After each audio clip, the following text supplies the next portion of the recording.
नमस्कार, capital TV देख रहे हैं आप। आपके साथ मैं हूं बबीता। जहांगीरपुरी हिंसा को अंजाम देने वाले अंसार पर पुलिस के बाद ईडी का हंटर चल गया है। ईडी ने मनी लॉन्ड्रिंग के तहत अंसार पर केस दर्ज कर लिया है और फिर उसके बैंक डिटेल्स और दूसरी संपत्तियों की जांच भी शुरू की गई। यानी कि अब हिंसा के बल पर पनपने वाले अंसार का काला साम्राज्य ईडी के कब्जे में आने वाला है। देखिए हमारी ये रिपोर्ट।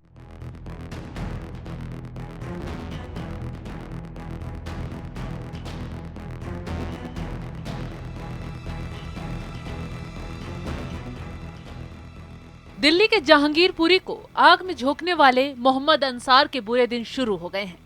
एनएसए लगने के बाद अब अंसार ईडी की रडार पर आ गया है। ईडी ने अंसार के खिलाफ मनी लॉन्ड्रिंग के तहत अलग अलग धाराओं में केस दर्ज कर अपनी जांच शुरू कर दी है।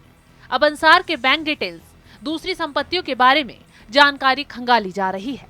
यानी कि अब हिंसा भड़काकर देश विरोधी ताकतों के बल पर पनप रहे अंसार की काली संपत्ति ईडी की रडार पर है और जल्द इसे लेकर नए नए खुलासे होने वाले हैं।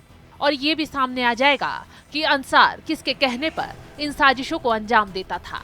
इससे पहले दिल्ली के पुलिस कमिश्नर राकेश अस्थाना ने ईडी के निदेशक को जहांगीरपुरी हिंसा के मुख्य आरोपियों की पीएमएलए एक्ट के तहत जांच के लिए पत्र लिखा था। पत्र लिखने के बाद हरकत में आई ईडी ने आरोपियों के खिलाफ दर्ज शिकायतों के आधार पर अपनी शुरुआत जांच को आगे बढ़ा दिया है। बता दें कि जहांगीरपुरी में हिंसा भड़काने के मामले में मोहम्मद अंसार को 17 अप्रैल 2022 को गिरफ्तार किया गया था। सोशल मीडिया पर भी अंसार अपनी रईसी दिखाते हुए देखा गया।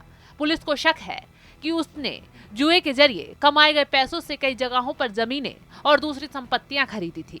यही नहीं, ईडी ने इस बात की भी जानकारी दी है कि आरोपियों की संपत्तियों और बैंक की जांच की जा रही है। जांच एजेंसी का कहना है कि अब ये मामला दंगे का नहीं रह गया है, अवैध तरीके से अर्जित किए गए धन का भी मामला है। दरअसल अंसार को बड़े पैमाने पर सोने की चैन, अंगूठी पहने देखा गया है। इसके अलावा उसकी BMW को देखते हुए अब एजेंसियों ने उसकी वित्तीय लेन देन पर नजर पैनी रख ली है, ताकि पता चल पाए कि कबाड़ का कारोबार करने वाला ये अंसार कहां कहां तक अपनी जड़ें फैला रहा है और काले कारनामों को इस कबाड़ की आड़ में अंजाम दे रहा है। कबाड़ का काम करने वाले दिल्ली हिंसा के आरोपी अंसार की काली कमाई को ईडी ने खंगालना शुरू कर दिया है, क्योंकि अंसार को बड़े पैमाने पर सोने की चैन की अंगूठी के अलावा महंगी गाड़ियों में घूमते हुए भी देखा गया है, जिसकी वजह से एजेंसियों ने उसके वित्तीय लेन देन पर पैनी नजर रखी हुई है। शक है कि कहीं अंसार को दंगे भड़काने के लिए बाहर से कहीं फंडिंग तो नहीं होती है, इसलिए ईडी हर एक पहलू की गहराई से जांच कर रही है। आप देखते रहिए कैपिटल टीवी। नमस्कार।